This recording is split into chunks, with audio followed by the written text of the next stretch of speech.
I'm Tim Lee. I'm a journalist. I have a newsletter called Understanding AI, and I help put this conference together. So thank you everybody for coming.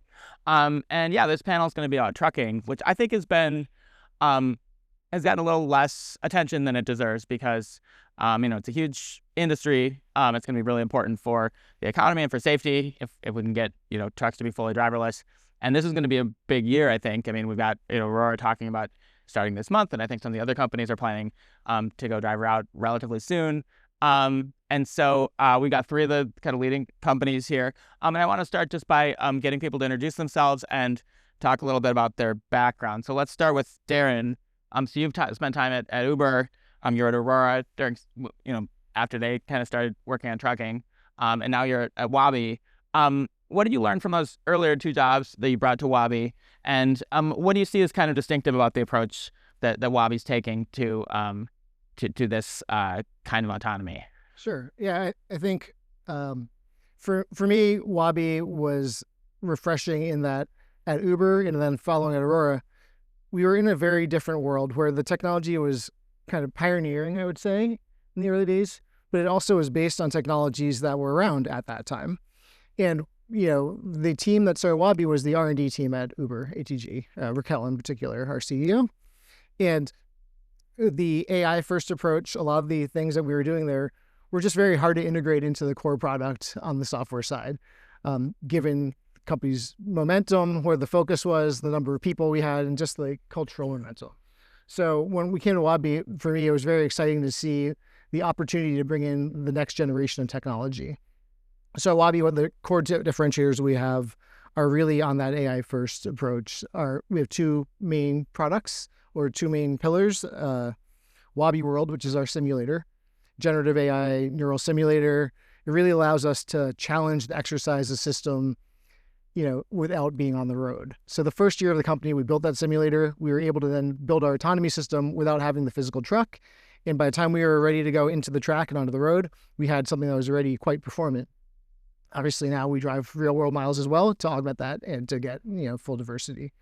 The other side is the virtual driver itself, which also is a different approach than what we saw in the past at Uber and Aurora and other companies, in that it is a end-to-end trained model, but it's interpretable and verifiable. So it's not just a black box where you put in a bunch of data, you do imitation learning, and you say it works, but you really are thinking about, how do I have a provable safety case? And so how do we deploy in a way that is generalizable, it's efficient, but it's also provably safe? All right, great. All right, Xaodi, you were a co-founder at TuSimple, which was another autonomous trucking company that didn't make it, but you now have a new company, Auto, that hopefully is going to be more successful. Talk me through this time. What's that? It's going to work this time. It's going to work this time. I hope it does. Talk me through what you learned at TuSimple, what you're doing differently, and how you see Auto. Why is that the one people should be optimistic about among them? I mean, there's a bunch of companies doing trucking. I think you're one of the newer ones. Yeah. What should we be watching for as signs that kind of you've got the right approach? Okay, cool. Great question, Tim.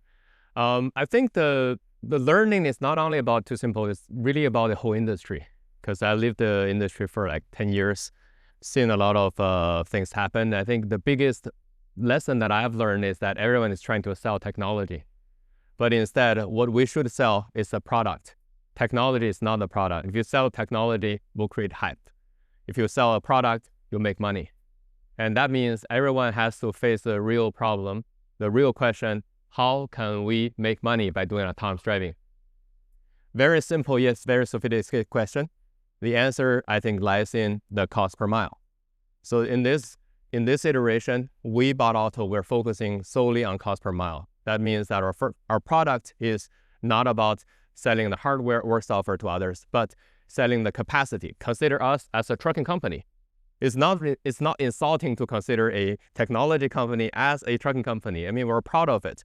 We are a trucking company, and then we calculate how many cents do we spend on maintenance, do we spend on software update, map update, and recalibration. Everything is included. By doing that, we can be very efficient in terms of operation. And the final guideline, I want everyone to remember this, $2.25. That's the average number that a US average trucking company would spend on a per mile basis. If we can beat that number, we win. If we don't beat that number, it's still hype. So let's all create, as a community, let's all create a direction, a force that forces every company to go through that direction.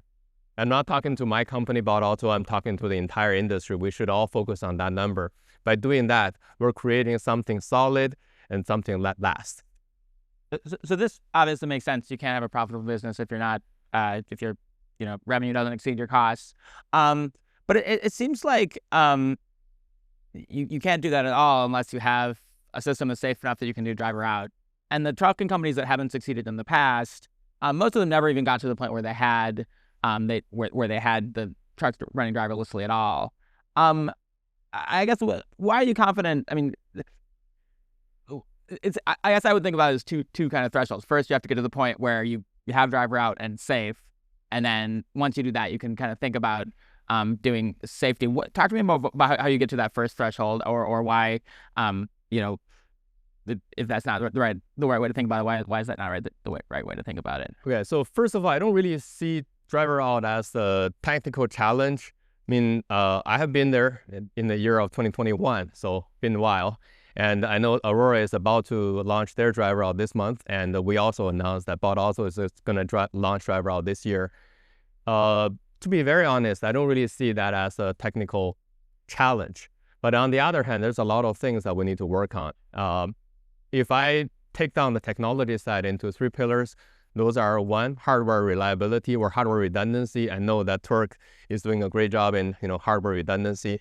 And also there are actually 2 pillars for the software side, which I think this is pretty new. I wanted to share with this audience. 1 is thinking about the liability. A lot of the things happen on the road, especially with the truck. You have to be focusing more on the liability rather than avoiding the accidents, because bottom line is that trucks don't dodge bullets. If someone else is like making a suicidal attempt and hitting on you, there's no way for a truck, especially for a truck, to avoid those scenarios. So we just have to be reasonably accept the certain types of adversarial environment where we are not liable when others hit on us. And that's normal. That will happen. Every year it happens 2 to 4 times in my past experience. But that's the liability side. On the other side, we have to be very, very strong perception system to be able to scout every vulnerability. That's about the perception capability. So liability, 1 axis, vulnerability perception, the other axis. Once we have these 2 axes and plus the Z axis, which is the hardware redundancy, we're ready on the road. So Summer, Torc is one of the kind of longest standing companies in this market. I think Torc as a company is about 20 years old. You've been doing trucking for 5 or 6 years.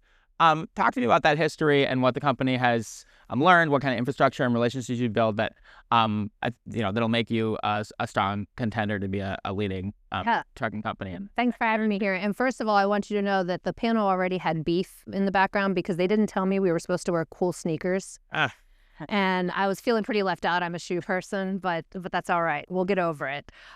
So yeah, many of you probably haven't even heard of Torc or didn't know that Torc has been around as long as it has been. We did start almost 20 years ago out of Virginia Tech in Blacksburg, Virginia. About 5 years ago, started the partnership. We're an independent subsidiary of Daimler. And I think Xaodi talks about some of the things that we actually have learned. This is about more than just tech. This is absolutely about business as well. And so when we think about this, what I love about Torc is the extreme focus we have on the customer. I have notes here. I feel like a reporter, like Rita, who's sitting in the front row with me. I've been like writing down these notes. Vishay said it. He said they're powered by the love of their customer. And I love that. We at Torc are powered by the love of the customers that we have in the trucking industry. We have an advisory council that works with us, so that we can understand exactly what the trucking community needs. Very importantly, we have shifted from that R&D phase into production. As Xaodi mentioned with the redundancy, at GTC a couple weeks ago, we announced the partnership that we have with NVIDIA and Flex and the architecture that we've really put together for that redundancy, using the chips that they have to make sure that the hardware in and of itself and the technology is in a great place. But above and beyond that, last September, we did do a full driver out test on closed course for 5 hours at highway speeds, where we were able to prove out that production intent hardware. And so I think that extreme focus is really what has shifted Torc into the correct gear that we're on track for a commercial launch in 2027. So talk to me about this kind of timeline question. So we got, I mean, you know, you got kind of the oldest company here. We've got a company, I think Waabi's about 4 years old and about others about 2. Not commenting on any specific company, but when a company says we're going to kind of go driver out from founding to driver out in 3 to 4 years, what might they be missing? What has Torc learned over that longer time period that are the pitfalls you need to do to really be ready to do that? I think it's the listening to the customer. Xaodi said technology is great, but if it's not a product, and if you're not building this product for the intended audience, now that's 2 things. It's one, how are they operating today so that you can actually launch something into the ecosystem that they have? But then it goes back to what Gil was saying this morning. We want to learn from the technology.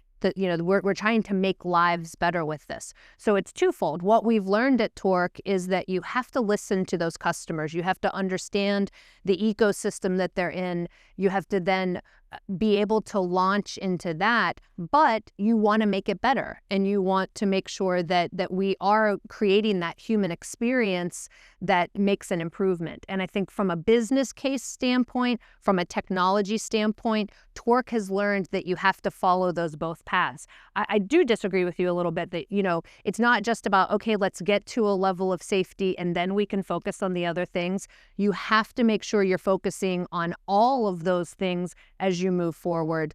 Otherwise, if the technology is so great but it's not a product, it's not going to go anywhere. Sure. Yeah, I mean, one of the things I've been thinking about a lot recently in the context of Waymo is OEM relationships. I mean, obviously, Waymo's current vehicle is rumored to be pretty expensive, and they need to grow, they need to get much bigger. And trucking, I think, is going to be the same way. This is going to be, trucking is a huge industry. You're going to be in a lot of trucks. And so I know one of the big question is, once you have a technology that works, how do you scale it up? How do you do it? So let's kind of go down the line. So to start with Daryn, Waabi has a relationship with Volvo now, right? Talk to me about that relationship, what it's going to look like, and why that's important for your kind of a strategy for getting to commercialization. Yeah. So Waabi, we've really thought about the technology we build as OEM agnostic, but we think it's incredibly important that you have an OEM partnership in order to safely and scalably deploy the product. So for us, it's really, when you think about R&D, great, build what you want. But when you think about production, who's going to maintain it? To Xaodi's point about maintenance is really important. Redundancy, like having that validation that's really done, by the people who are the experts at that. And actually, when we talk about product, that's, I think, another point to bring up is like, what are we good at? So we're not building the technology for technology's sake, but at the same time, in Waabi's world, we don't think we are a trucking company. We don't want to be a trucking company. We think, we want to provide these tools for the trucking companies that are our customers to be able to enable them to be more efficient in the places that make sense, but not to reinvent their whole business. And talk to me a little bit more about the relationship. What's the kind of scale of the relationship, and how's the division of labor going to look like between you and them? And I guess what's the business model going to look like? I mean, are you, are they,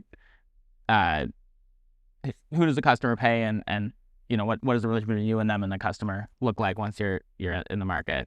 So ultimately, Waabi's product is a driver as a service model plus related services to that. In the case of Volvo is building Volvo Autonomous Solutions, which is a transportation company where they will have customers that they will move freight for, and we will be the technology provider behind that. All right, so then Summer, kind of same question for you. Obviously, it's a little bit different since you're a subsidiary of Daimler. I assume that making the technology for Daimler will be the main, or at least initial focus. Talk to me about what the relationship's like and what benefits have you had, and maybe drawbacks as being a subsidiary of a big incumbent OEM. I think it's great. We have sort of a dream team. right? When we think that the relationship that we have with Daimler and the Freightliner chassis that they have, and you know, as I mentioned, we started early with them. We started on the pre-production models. Now we're in our production model. So we have all of the advantages of working with an OEM that has expertise in the chassis itself. We also work very closely with them as they integrate the sensor suite that we have. So they're giving us a platform that has these sensors integrated, and then we are building, also as part of this dream team with NVIDIA and Flex, we're building this architecture that makes the truck autonomous. So it's a tightly coupled relationship where we have gotten all of the advantages, but we're still able to stay as a technology and a software company while getting all of the advantages of an OEM. Oh. All right. And so, Xaodi, I think Bot Auto doesn't have a announced OEM relationship yet. Do you want one? Are you trying to get one? And if not, like, what's your thinking? Well, Bot doesn't have one for a reason. So here's the thing. There are several things there are several mysteries I wanted to break in here. One is that people believe scale will bring you economy, and that's wrong. Most of the time, whenever we talk about the operation failures in terms of the real truck driving, something breaks, I actually, as a diligent person and engineer, I actually looked into the problems in my past life, 700 issues per year. I looked at every single one of them. And my conclusion is that it's really not a business of this OEM. By partnering with an OEM, they're not going to solve the problem for you. It's really about the tier one component problem. And you have to be very, hands-on and trying to solve each one of them. And by doing that, partnering with OEM does not help in improving the stability of the system on one hand. On the other hand, the real problem is sometimes it's a voltage instability. And you have to figure out creative ways to solve them. And sometimes it's a hardware and software and hardware problem. And you can't really say that I have a partner with an OEM because that OEM partner only slows you down in the early stage of fast iteration. Of course, that's my opinion. That only slows you down in the early days. So what we wanted to do is that we want to do fast iteration by ourselves in a startup way, and to the point where we know like 95% of the things are settled. And then we give our plan to an OEM, maybe knocking on the door of Daimler and saying, look, here's our plan, help build us. Stay away from Daimler, bud. Just kidding.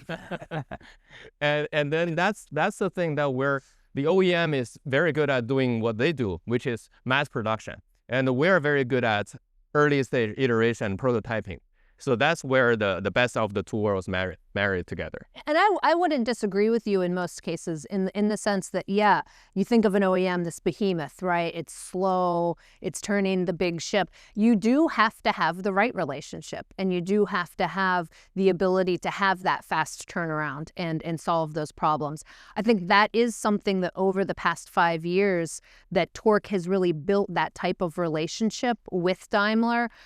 They're invested in us as well. That's the other thing. I mean, it's a little bit different, in the sense of our role and our relationship. It's multifaceted. So they are invested in our success as well. And so, we have that relationship where we are able to fail fast with them. But I do love the different, looks at the models and the business models.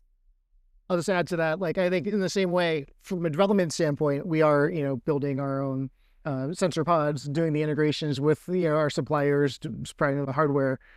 And we do think that's really important from an iteration standpoint. We also think that our simulation is important from an iteration standpoint because we can do it before we even get to that step. Oh, yeah. So, V1 can be first in software, then in our own hardware. But ultimately, when it comes to the base vehicle, we don't really want to do anything with that.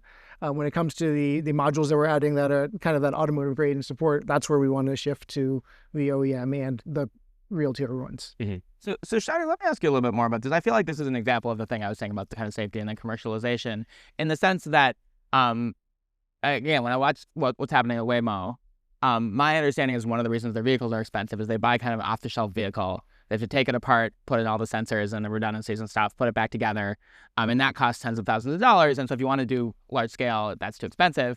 And so you need to instead partner with an OEM and kind of do that, redesign the assembly process so that the vehicle comes off the assembly line with the stuff already in it. and that's going to take a couple years.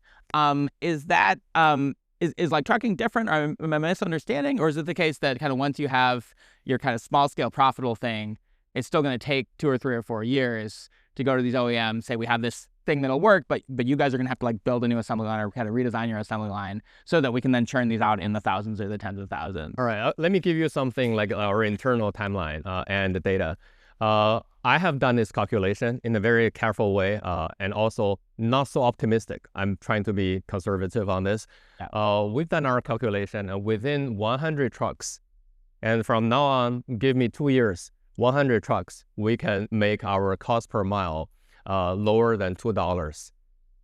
And that cost per mile includes everything that is proportionally growing with the size of the fleet, with the number of miles that we drive, including the parking spot rental space. Like we basically include everything in our cost per mile calculation. 2 years, 100 truck, below $2. So this is where, I got confidence in Bot Auto that we're going to make it. And the doesn't really mean that we don't need an OEM. On the other side, we do need an OEM. The OEM is very good at mass producing. If we want a 5,000 truck, we will never build 5,000 truck in our own shop, because by doing that, we're becoming an OEM. We wanted to partner with an OEM with a more cost-effective way of building a large number of trucks, large fleets in a relatively short period of time. That's when the later stage, after maybe we have 100 trucks and we validate everything, we know that this is a pretty solid 95% ready plan, we give it to the OEM.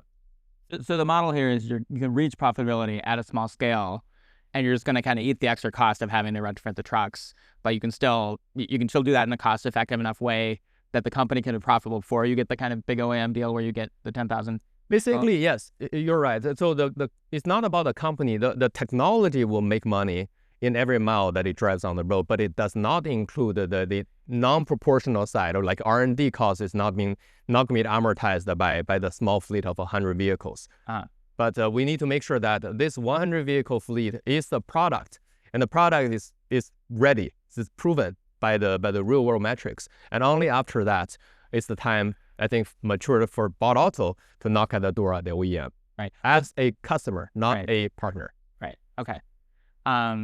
Okay, that's interesting. So Daryn, you were talking earlier about simulation as a kind of key feature of your approach. Talk to me a little bit more about how that's different from how the industry usually does things, and what the advantages of that are. Yeah, so I think the concept of simulation is not new. There's lots of different ways you can consider simulation across all the different components of your system. What is new with Waabi is the way we've approached simulation, which is this generative AI kind of neural simulator that really is taking the whole system and putting it into this virtual world environment. So every mile that we drive with the vehicle, we can then resimulate not just the exact playback of what happened, but actually, craft it however we want, whether it's the different actors in the scene. We can recreate the world as an empty world. We can put any autonomy system into it, including our own. But then we have the abilities to create new scenarios, either from our systems engineering team or from the AI itself, right? So whether it's adversarial actors, whether it's some other mechanism, we can really push what you can do in a way that you can't do with just real world miles. Meaning real world miles, you can say you have X billions of miles, but did you see enough interesting things? Did you get those long tails? Do you know that your system will generalize to seeing things it's never seen before? That's really hard with, even with a huge fleet. I think the other aspect of that is, as you think about, is a simulation really actually valuable? It's also, is it realistic? So a couple of weeks ago, we published a paper and had some coverage on simulation realism. And I think that's a really important topic, because you also hear companies that say, we have a simulator that we use, we've done 1 billion miles in it, but it's a little bit of so what, right? If it's, yes, it's used for training, it's used for, regression testing, great. But if you're trying to build your safety case on it, it's meaningless. It's all you're saying is I've spent a lot of money on AWS, right? Or on your cloud provider.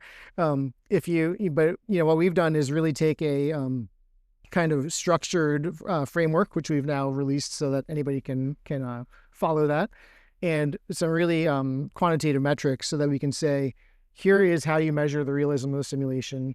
It's not just based on appearance or that it looks like a movie, but it's actually based on the outcomes that happen. And then we've been able to do that to measure our autonomy system, which is a completely separate system, and say, how does that behave within that world? So Waabi World is a simulator. We published our score, 99.7% realism, which means that we can take a lot of the miles that you would drive in the real world and drive them in simulation and actually get the same value out of those miles. Summer, I assume Torc does some simulation. Talk to me about kind of your approach, and is it sound similar to what Daryn's talking about? Or? So let me preface this with, I'm not a simulation expert. I'm a cybersecurity expert. But my favorite time of day or in my week is when I talk to the simulation folks and the folks who are doing the advanced simulation that we're doing. Completely agree with Daryn in the sense that, the number of miles, and I think everyone in this room agrees, that number of miles target is the red herring. Right? It's not the number of miles. And in fact, what we've said is, our simulation environment cannot be based on the miles that we've driven or the things that we've seen. So what we've really been able to do is advance our synthetic data through a couple of different means. The most important thing to understand about this, and it's the thing that I'm really digging into with the team, is that we have created physics-based simulation environment. So this isn't just a rasterized model that says, oh, okay, if the world is doing this, this is what we think would happen. This is physics-based movements of the actors and of ego and of the world itself. So as we think about the generative AI that we're using, we're really making advances where it's not going to matter about the number of miles that are driven, the number of miles that we have. We're actually creating the world, so it's creating the miles for us. And we can test our capabilities against that so that we can then start to benchmark how good our cars are compared to things like a human. So I'm excited about it, if you can't tell. It's a really, really exciting space that we're making some really, really fantastic advances. All right, Xaodi, what about you? I'll give everyone a two-sided story about simulation. Heads up. First of all, I love simulation, and I think that's also one of the cornerstones where bot auto can do things very quickly. Give you one example. Before 2024, the company is founded in 2023 July, but before 2024 March, we never pay a single dollar in annotation. Why? Everything is being simulated, and we train on simulation. So that also is the only possible way for us to embrace a very large neural network as our foundation model. Because every data is free, so we can pre-train the model pretty efficiently. And even as of today, our annotation cost is probably only 2% of my last life. So yeah, kudos to simulation. I think this is a must-have thing. It's just like a jalapeno or cilantro in Mexican food. So you have to have it in the new age of AI. That's very important ingredients in it. That's the flip side. Okay, so on the other side, I feel that we have to also, at least I am very cautious about not betting on simulation alone, because I think simulation only represents a portion of the whole thing that we need to validate the system. Like, for example, a lot of the problems that we face are hardware problem. We cannot be simulating them, of course. And also, there are a lot of very weird or peculiar scenarios that may not be simulated by one way. For example, if you're focusing on the counterfactual analysis of you drive in halfway and you stop and you simulate, I think that's a good approach that Waabi has. I'm not saying that there's no value in that. There's great value in that. But I think that for our validation, our own experiences, that we actually focus on more crazy scenarios where it's beyond our imagination or understanding. So we have to be able to do that unknown. But the limitation of some sorts of the simulation is that you can't really go out and build the simulation that out of your imagination. So that's kind of like a limitation that we have. So for example, in order to complement the simulation, what we do is that we also take the DOT accident report, and we actually try to recreate this thing.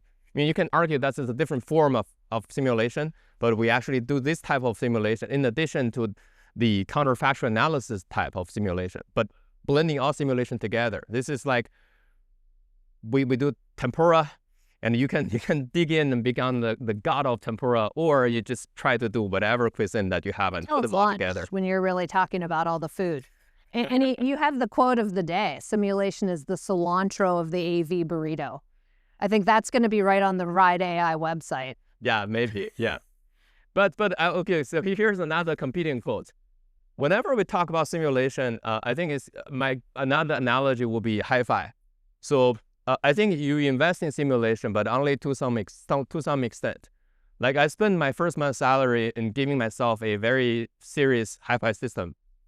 But later on, I think it's good for the early stage if you have simulation. But the more you invest in simulation, the return is diminishing. So I think that's a caveat I wanted to be balancing the two sides. All right. Well, we've got a big year ahead in this industry, so I'll be watching to see how all three of you do. Thanks for coming to Ride AI. Thank you.